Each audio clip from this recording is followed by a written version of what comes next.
Maka jangan heran kalau publik memandang sinis pada MUI. Dari luar labelnya agama, tapi dari dalam banyak sekali hal-hal yang melenceng daripada itu.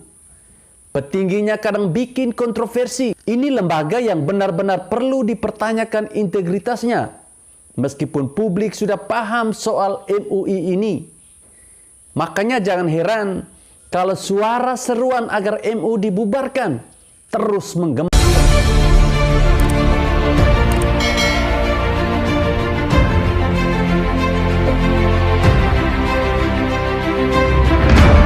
MUI DKI Jakarta berencana membentuk tim cyber untuk melawan buzzer yang menyerang ulama.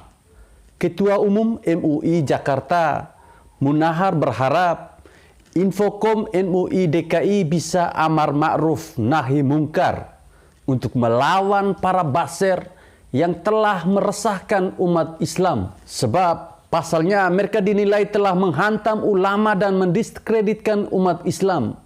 Ini sebenarnya sudah gimana gitu? Ulama seperti apa yang diserang ya? Narasinya kok mirip sama kelompok sebelah ya? Tapi oke lah, kita anggap ini wajar. Tapi yang tidak wajar adalah kenapa mereka menyeret-nyeret nama Anies Baswedan. Munahar juga berharap Infokom dan MUI DKI bisa membela dan membantu Gubernur Anies Baswedan. Dia mengatakan bahwa para buzzer selalu mencari kesalahan Anies Baswedan, maka perlu dibalas dengan mengangkat keberhasilan Anies, baik di tingkat nasional maupun internasional. Karena menurut mereka, Anies ini termasuk dalam 21 orang pahlawan dunia. Kenapa MUI DKI jadi kaya berpolitik dengan membela Anies ya? Ketahuan sekali ada nuansa politis di balik ini semua. Perlu diketahui ya, dalam politik tidak ada makan siang gratis. Biasanya ada imbalan atau semacam balas budi yang mungkin akan terbongkar pada waktunya.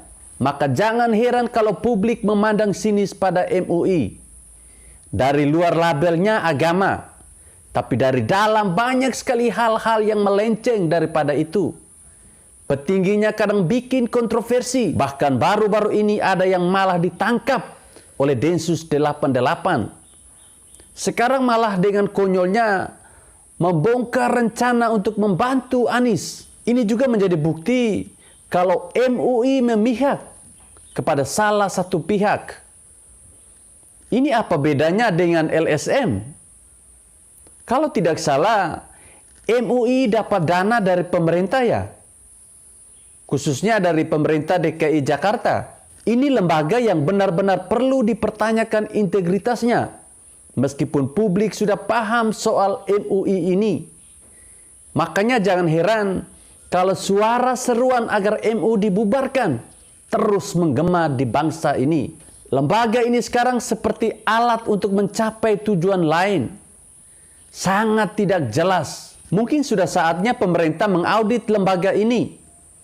Masa lembaga model begini berpolitik dengan membela seorang gubernur DKI, Anies Baswedan? Kalau mau berpolitik, jangan tanggung-tanggung dan kelihatan konyol. Kenapa tidak sekalian bikin fatwa agar semua orang wajib mendukung Anies Baswedan? Dan kalau tidak mendukung, maka ganjarannya adalah masuk neraka. Tidak usah bicara Anies 21 pahlawan dunia. Anies lebih cocok disebut sebagai pahlawan yang sangat dermawan, sehingga sering kelebihan bayar. Pahlawan penata kata dan pemberi janji surga. Pahlawan mangkrak.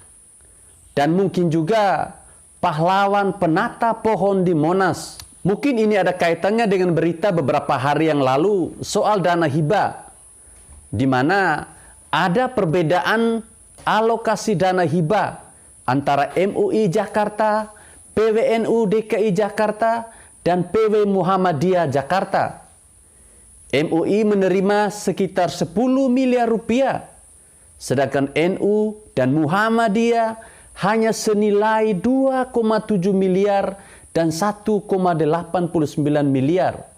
Sangat beda jauh, hampir 5 kali lipat. Silahkan kita semua untuk tarik sendiri benang merahnya dan tentukan sendiri apakah ada kaitannya atau tidak. Seperti yang sudah saya katakan sebelumnya, MU DKI tiba-tiba menyinggung soal cyber army untuk membela Anies. Biasanya bukan spontanitas loh.